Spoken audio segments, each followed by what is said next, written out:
Congratulations, you found the one, you're ready to put in an offer, or you're just curious about what the standard offer to purchase in Alberta looks like.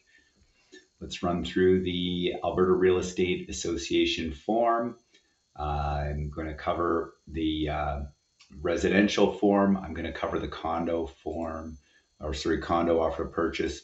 We'll look at the sale of buyer's property schedule as well. By the time this is all said and done, you should feel comfortable enough with your offer. But if you have any questions, nagging questions that just weren't answered in the video, feel free to reach out, let me know. If it's a general question, just pop it down in the comment section below. Maybe it'll help other buyers that have a similar question as well. I'm going to preface this by saying I'm not a lawyer, nor do I play one on TV. I am but a humble realtor doing my best to help people make informed decisions. And so I'm not going to read this verbatim. You're not going to go to sleep, hopefully, in this video.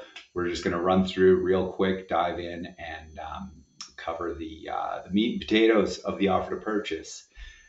So here we are, the standard area form. Contract number goes in the top right, seller name, buyer name, municipal address. The legal description is another way of describing where a property is located. It's similar to the municipal address. And then when we get into unattached goods, we call them chattels in the real estate business.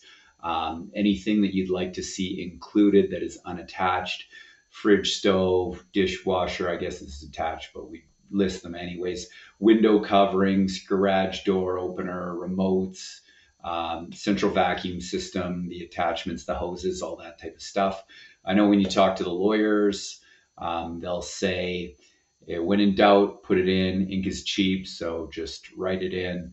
But I mean, space isn't huge, so let's not drive the listing agent crazy with all of our writing up of items included. And then attached goods, except for, so if, for example, there's a freezer from the 1960s that weighs a ton and you just don't want to deal with that when you're moving your stuff in, you could say, we love the house, but we just don't want this freezer to be there on the possession date. And that's where you would put that.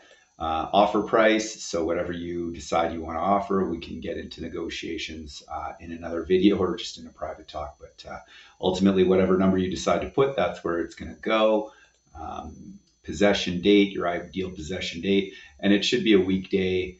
The lawyer's offices aren't open on the weekend, so you want to make sure that all of that can be done. And if there's any hiccups or anything, there's somebody there to pick up the phone or respond to the email.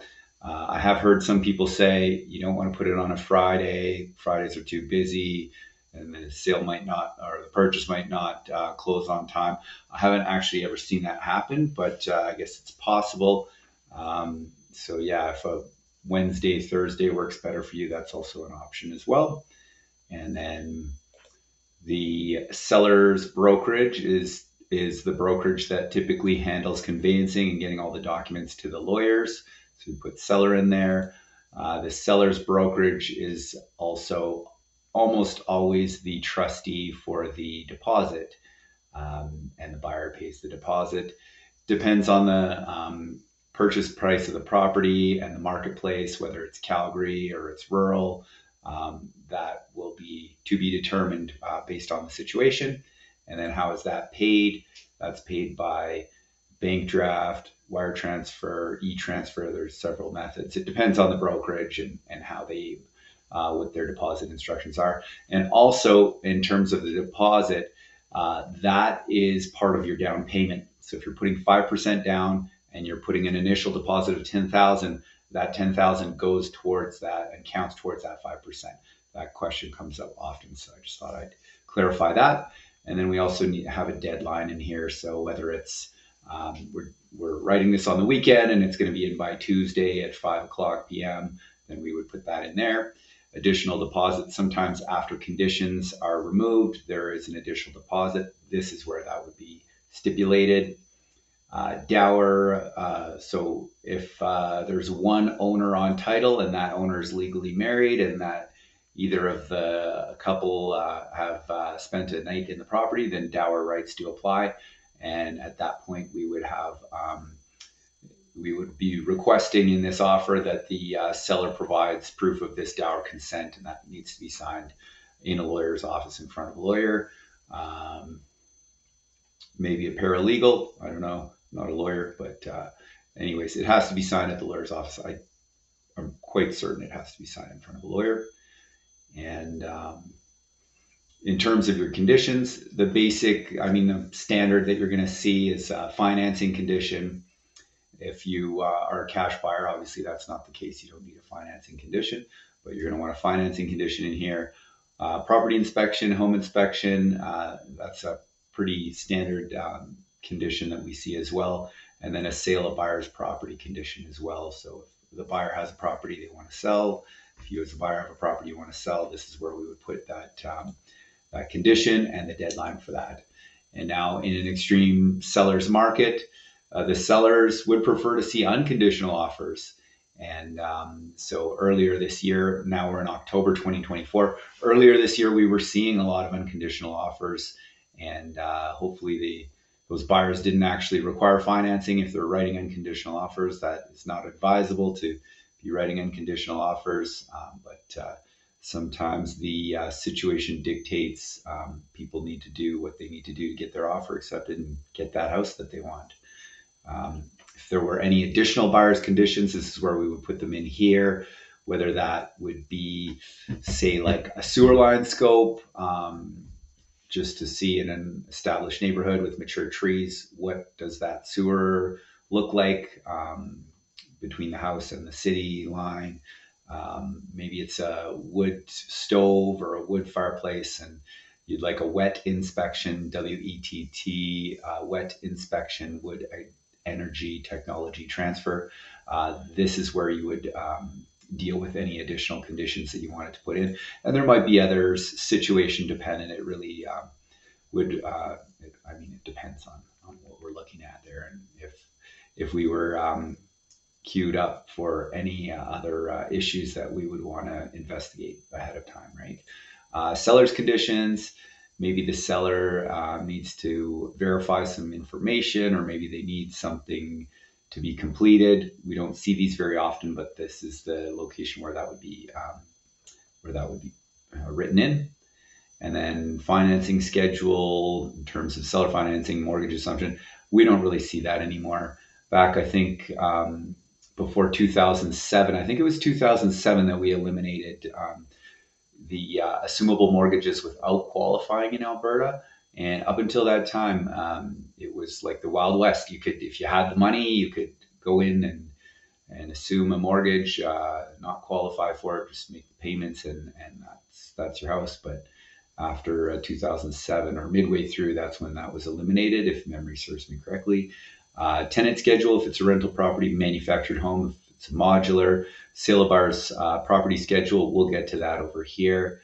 And then addendum, if there's anything else we want to add or we wanted to write in. Terms of sale, back in the day, I don't have a set date, but back in the day, a number of years ago, it used to be customary that everybody would be doing a walkthrough. It was expected everybody would be doing a walkthrough to check the house about 24 to 48 hours before the possession date. But now it's advisable just to make sure you write that in as a term, just so that you're guaranteed that you are able to get that walkthrough done. And then we've got the seller's brokerage. That's the seller's real estate company, the buyer's agent's real estate company, the brokerage representative from the seller's agent and the buyer's brokerage representative. And then here's where we put the offer, the acceptance date. So obviously some time in the future, whether it's the evening that you write the offer or the next day, how soon do you want to leave that open for acceptance? And then once the seller agrees, then they sign their acceptance here. Non-owner spouse would sign here. That's not sufficient for dower. Dower consent, though, that does need to be signed at the lawyer's office and proof provided. Rejection, don't see that really signed off as a rejection all too often. Not very common. I guess you would just see that an offer might expire and didn't come to an agreement. Then the seller's lawyer information, buyer's lawyer information, if you know that, you can plug that in there. And then we're going to get into the condominium offer to purchase. I'm not going to double up on anything else that I've already said, just because it's all going to be the same. In terms of the property, it is a little bit different in delineating the unit. So if you're dealing with a condo, you're going to have your condo plan number, your unit number, and then the unit factor of that unit. There's 10,000 unit factors. Fun fact, 10,000 unit factors in every condominium. So they're allocated typically based on square footage. Anyways, so yeah, that would differ slightly from the standard residential non-condo offer to purchase. And we're also delineating or demarking assigned stalls. Are they leased stalls? What's the stall number? Where's the storage? Is it owned? Or is it leased? So that's a little bit different than the standard offer to purchase. And then same as before in terms of your chattels and the price and the possession date, and the brokerage conveying the documents, the deposit, that's all the same. We've already seen that. Dower, we've seen that as well. Okay, condominium document review condition. So this is stipulating that the condo documents will be provided by X date. The seller will provide, the condominium is subject to document review by X date. The seller will provide documents by a certain date. And if the seller does not provide them by that date, then the buyer has an option to extend the condominium document review condition to another date as well. Honestly, most people, a buyer wants to buy, seller wants to sell. The seller's just going to get you those documents on time. But there are kind of fail safes in here if that is not the case and you have problems getting the documents. I'm going to get into condominiums in greater depth in another video, so I'm not really going to get into all of these documents that are provided and are going to be reviewed, but ultimately just know that you should get a hold of them. You're buying shares in, essentially it's like buying shares in a company, so you want to make sure that company is operating well, in good financial standings, and there's no, so to speak, skeletons in the closet that are going to come back and be expensive. And before you buy, you want to know that ahead of time, right? So that's what the purpose of the condominium document review is. We've seen the financing condition in the other one, property inspection in the other one, sale of buyer's home condition in the other offer to purchase. So that's all pretty standard stuff. Condo fee is X for the titled units. So this would be the apartment condominium unit, perhaps the underground parking stall unit if it's titled, perhaps the storage locker if it is a titled storage locker, and then if there was any additional lease fees or anything that would be that would be written in here. So that is what we are talking about in terms of the condominium offer to purchase. Let's look at the sale of buyer's property schedule. So this can apply for either single family, like a non-condo, or a condo. This can apply, and essentially you've got your contract number, seller name, buyer name, municipal address, and then this says that the property is listed on the MLS system, right? Let's say Calgary Real Estate Board with my brokerage at an asking price that is a reasonable asking price, or the alternative is that it will be listed within X number of hours of acceptance of this contract. So you either need to have your home on the market already, or you need to have your place locked, loaded, photographed, staged, ready to go onto the market ASAP. So if you're getting out shopping and your house isn't ready for the market, you might be putting the horse in front of, or the cart in front of the horse, so to speak, when you start reading what this actual sale of buyer property schedule entails. And then it also has a maximum list price as well, because if the seller's going to accept your offer, they want to make sure that your place actually has a good shot in selling. And then if another offer comes in with this schedule, the seller has the right to continue to market their property for sale. And if another buyer comes in and they have an offer that the sellers would like to accept, then the seller can give you X number of hours notice. And at that point, you either have to remove all of your conditions or walk away and allow the incoming offer to take hold and take charge. So that's how this sale of our property schedule operates.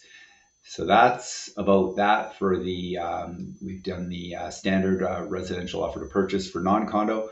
We've looked at the condo offer to purchase, and we looked at the sale of our property schedule. That gives you a good, or should give you a good snapshot of what to expect when you're putting in an offer on a property. If you do have any private questions that you don't want to share with the world, just feel free to give me a call or an email. Call is probably, well, whatever works best for you. Even text me, you can DM me. And then in terms of general question, just you're curious and you thought of a general question I didn't cover in the video here, please drop it in the comments down below. Maybe somebody else will find it helpful. And if you're interested in this type of video, I am going to be releasing some other ones. So subscribe on the YouTube channel if you're interested, and I'll catch you on the next one. Thanks for watching.